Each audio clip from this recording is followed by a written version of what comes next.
The digital clock clicks, 3:14 am. Outside it is 42 degrees and raining. The burner phone, in your nightstand drawer, vibrates against the wood. You don't get wrong numbers on this device. You pick it up. A voice gives you an address in the industrial district, a 6-digit gate code, and a brief inventory.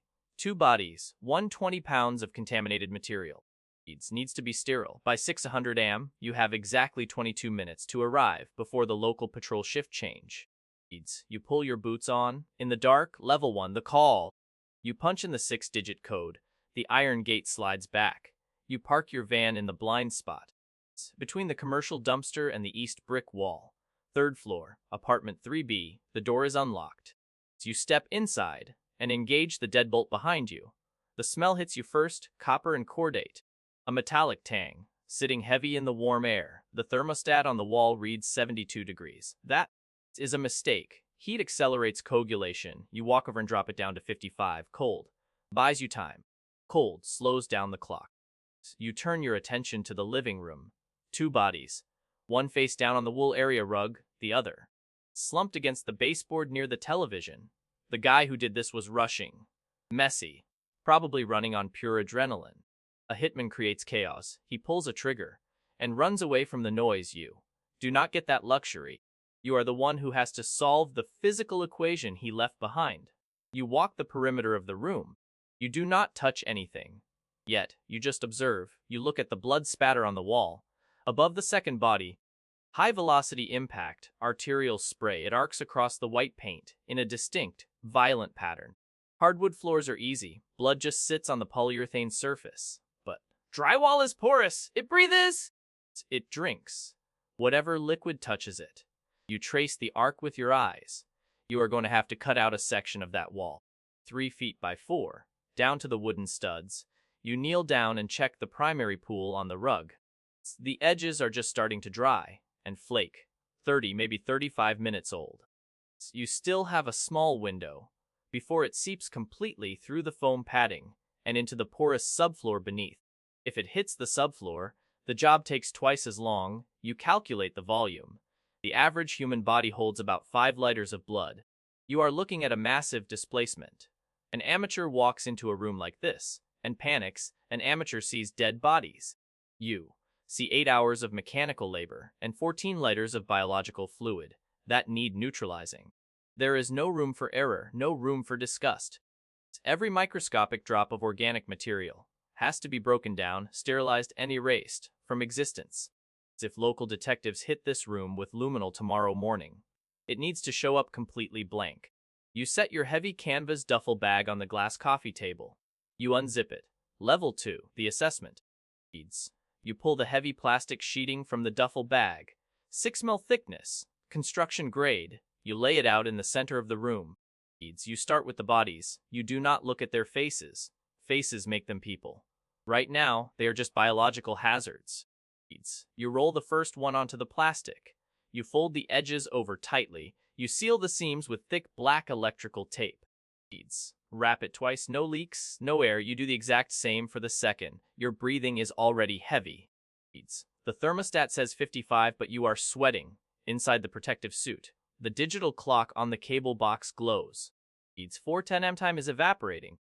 Next is the wool rug. You roll it up, trapping the primary pool inside its own fibers.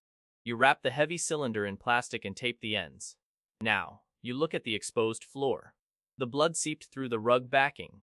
It sits in the microscopic cracks. Between the oak planks, you take a flat pry bar from your bag. You wedge it into the seam. You push down hard.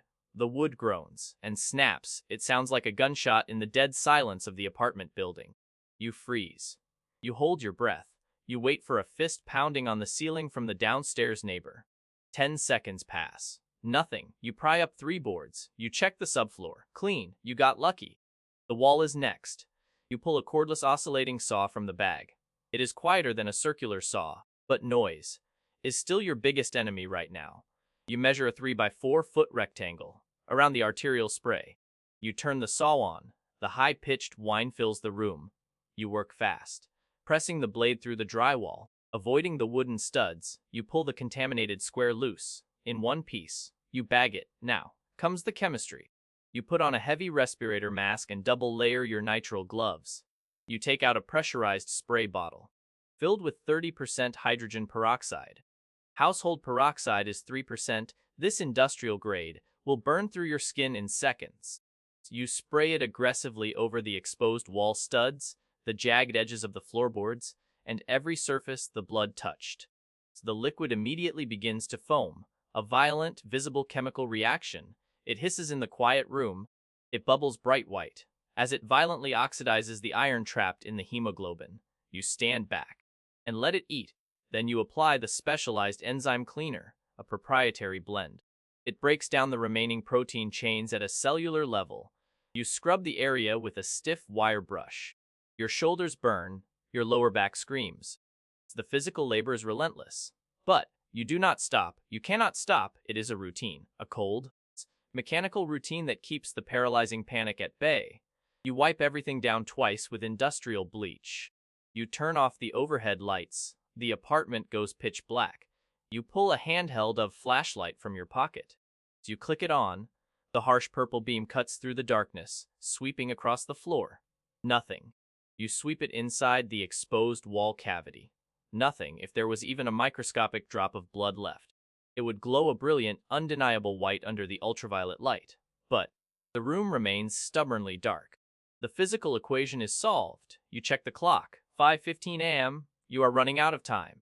The local patrol shift changes in 45 minutes. You have to move the weight. You have 3 heavy plastic bundles, 2 bodies, 1 rug, and a sealed trash bag of contaminated drywall, broken floorboards, and bloody protective gear.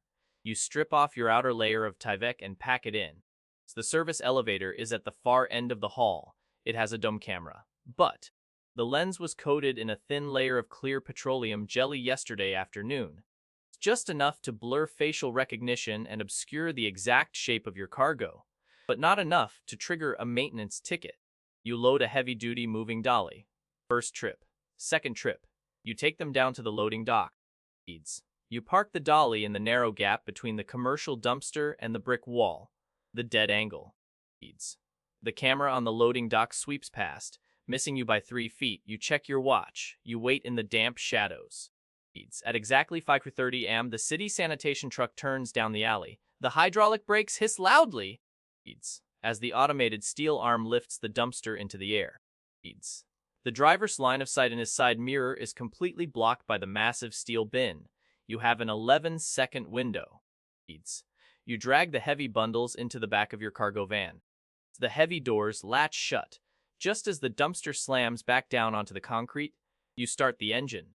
You drive out of the alley at exactly 15 miles per hour. Level 4, the extraction. You merge onto I-95 South. The sun is just starting to bleach the eastern edge of the sky. Traffic is light. Mostly delivery trucks and third-shift workers heading home. You stay in the middle lane. You do not speed. You do not drive under the speed limit. You are a ghost, matching the exact flow of the highway. The van is heavy.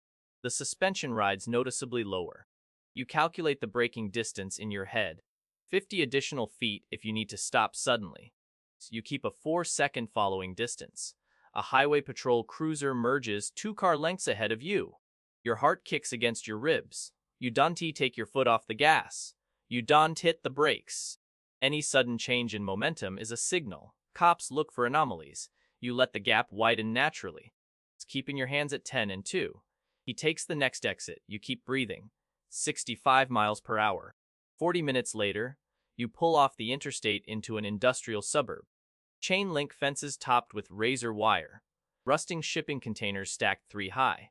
You turn into a private salvage yard. The corrugated gate is already unlocked. The owner is a guy who owes a massive debt to the people you work for. He is sitting in the cab of an excavator, drinking coffee from an aluminum thermos. He doesn't look at you. He doesn't want to know your face, or what is in the bags. Plausible deniability. He points a greasy finger toward a 1998 Honda Accord sitting near the crusher. The interior has already been stripped bare. You back the van up to the Honda. You transfer the heavy plastic bundles into the trunk and the back seat. Your muscles burn. The weight is dead and unyielding. You slam the trunk shut. You nod to the operator. The excavator lurches forward. The hydraulic claw drops down and bites into the roof of the Honda. Glass shatters, metal shrieks. The machine lifts the entire vehicle off the ground. The plastic bundles are inside. The evidence is inside. The claw swings the car over the top of the industrial shredder. It drops. The massive steel drums catch the chassis. The noise is deafening. It sounds like a train derailment. The shredder rips the engine block apart. It tears through the doors, the seats, the trunk. It doesn't differentiate between steel, plastic, and bone. In less than 60 seconds, the car is reduced to jagged chunks of metal and debris dropping onto a rubber conveyor belt. But you don't leave yet. Shredding isn't enough. Bone fragments can survive a shredder. Dental records can survive a shredder. The conveyor belt carries the debris directly into a heated vat of concentrated acid. The industrial bath is designed to strip rubber and paint from scrap metal. It aggressively attacks organic matter! You stand by the railing and watch. The liquid boils violently as the chunks of the Honda slide in. A thick plume of white vapor rises into the cold morning air. The carbon-based material dissolves completely. The proteins break down into base gases. You watch the smoke drift up toward the pale sky and dissipate. They were physical liabilities yesterday. Now, they are just industrial exhaust. Completely vaporized from the system?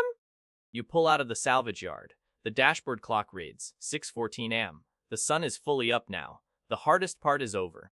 The heavy cargo is gone now. You just have to drive home, park the van, and take a shower. You turn on a county road 9. It is a straight, empty stretch of asphalt, cutting through dormant farmland. You let your shoulders drop a fraction of an inch. You reach over to turn on the radio. Just some background noise to fill the quiet. Then, you see it in the rearview mirror. The flashing blue and red lights, a county sheriff's cruiser. TS pulling out from a hidden dirt access road. Right behind you. Your heart slams against your ribs. A sudden, violent spike in adrenaline. You check your speedometer. Exactly 45 miles per hour. You are not speeding. You didn't run a stop sign. You signal right and pull onto the gravel shoulder. The cruiser pulls in behind you. The lights reflect blindingly in your side mirror. Level 5. The variable. You put the van in park. You roll down the window. The cold morning air rushes in. But it isn't enough to flush out the heavy, caustic stench trapped in the cabin. It's industrial bleach. The sharp, stinging bite of 30% hydrogen peroxide. The metallic ghost of oxidized iron. You put both hands on the steering wheel. Exactly at 10 and 2. You do not reach for your license. Reads. You wait. If he opens the back doors, you are going to prison for the rest of your natural life. You watch him in the side mirror. He is young. Maybe 25. He walks up slowly, hand resting near his duty belt. His boots crunch loudly on the gravel. Every step sounds like a hammer striking an anvil. Morning, he says. His voice is flat. Reads. Professional. But, as he steps up to the driver's side, he instinctively recoils a fraction of an inch.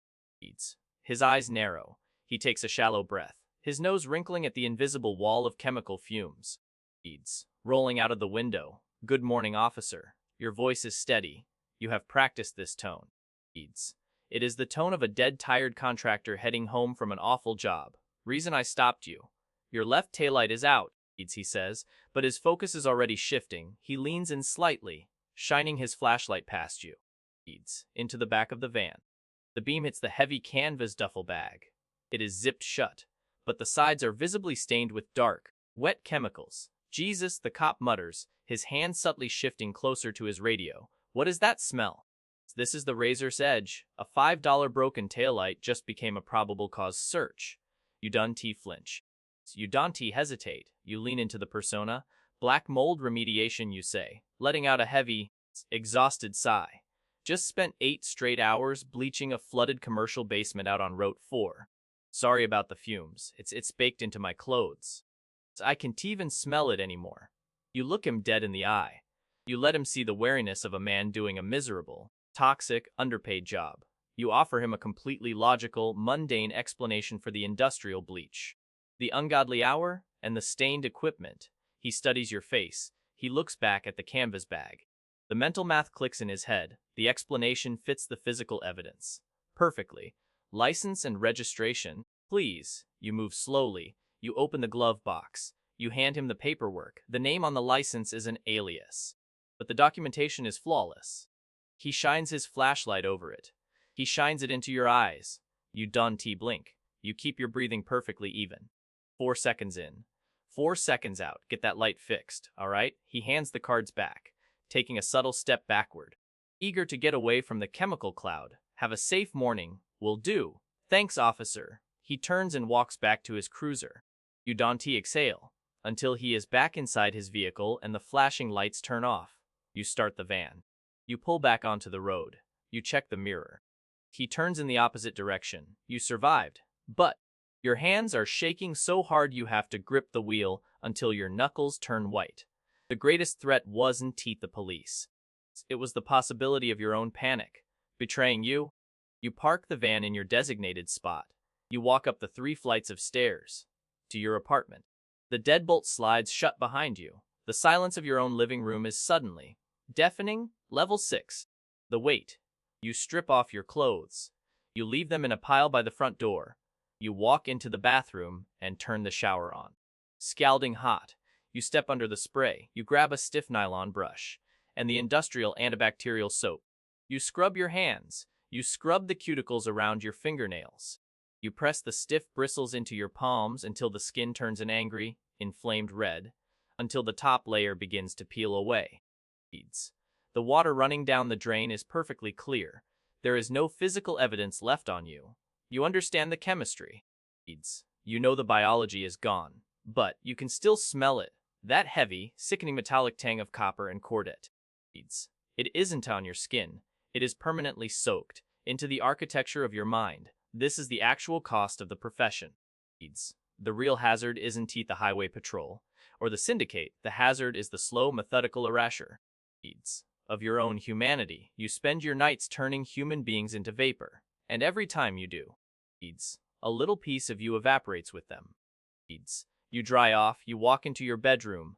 The blackout curtains are drawn tight. The room is a perfectly controlled, sterile environment. You lie down on the mattress. You look at the glowing numbers on the digital clock.